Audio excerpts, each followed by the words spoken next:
ఒక 3 సార్లు గ్రామసభ పెట్టాము. అయితే మన అడిషనల్ కలెక్టర్ గారు వచ్చి మన గ్రామసభ కూడా నిర్వహించారు. దాని మీద ఆ రోజు అభివృద్ధి వచ్చిన దాని మీద ఈరోజు చేరింది. ఎందుకంటే ఆ రోజు ఎవరైతే మన దరఖాస్తు పెట్టుకున్నారో దాని మీద కూడా మీ అబ్జెక్షన్స్కి మేము సమాధానం ఇస్తాము. మరి అటువంటి ఆ రోజు వచ్చిన దరఖాస్తులు మనకి 75 వచ్చాయి. దాని మీద కూడా మీకు అభ్యంతరాలు ఏమైనా ఉంటే మాకు తెలియజేస్తే ఈ హీరింగ్ అనమాట, దాని మీద తెలియజేస్తే మేము దానికి సమాధానం చెప్తాము. ఎక్కడ కూడా పొరపాటు లేకుండా చేసుకోవడానికి ఈ గ్రామ సభలు.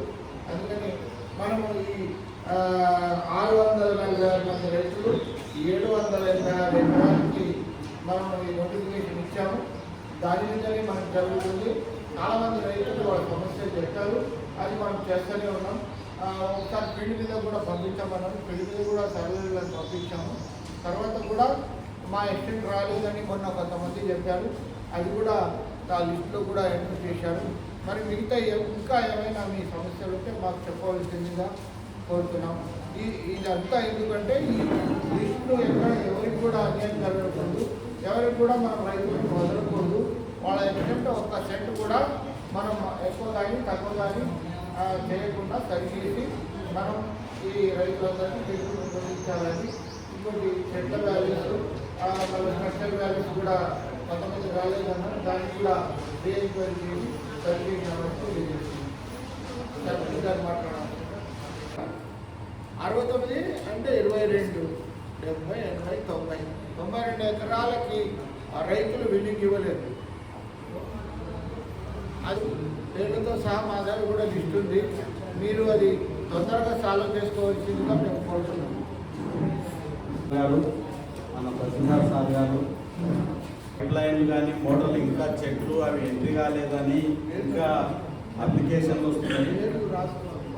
పోయిన రైతుల కొరకు కూడా ఇప్పుడు గ్రామ పంచాయతీ నుండి కూడా మా పాలక వర్గం, ఉప సర్పంచ్, మా గ్రామ వార్డు మెంబర్లు అందరం కలిపి కూడా అందరికీ వాళ్ళకు మొత్తం కోల్పోయిన భూమి కోల్పోయిన కుటుంబాలకు ఉద్యోగాలు ఇవ్వాలని మా గ్రామ పంచాయతీ తీర్మానం కూడా ఇప్పుడు ఆడియో సహకారికి ఇస్తున్నాము.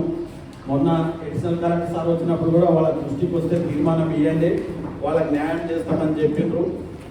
ఇంకా ఎవరివన్నా మన రైతులు మీకేమన్నా ఎంట్రీస్ పైప్ లైన్ కానీ మోటార్స్ చెట్లు ఏమన్నా ఉంటే కూడా తొందర ఇస్తే మనం అన్నీ కంప్లీట్ అయిపోతే మనకి ఇక తొందర చెక్కుల పంపిణీ కూడా త్వరలోనే ఉంటుంది.